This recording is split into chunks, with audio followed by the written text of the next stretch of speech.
Yes, Tito Oj, nagkaayos sila. Kamakailan ay umugong ang balitang nagkaayos na di umano sina Catherine Bernardo at Daniel Padilla. Marami ang natuwa sa balitang ito lalo na mga Katniel fans. Subalit, wala pang kumpirmasyon mismo na nanggagaling sa dalawa.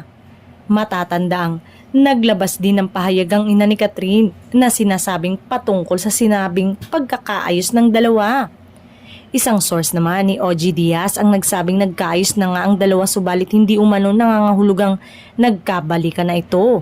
Eto nga, may nakausap akong malapit kay Daniel. Ayun nga sabi, yes Tito Og. Nagkaayos sila pero yung balikan wala pa. Pero okay sila, ani OG, ayun umano sa kanyang source.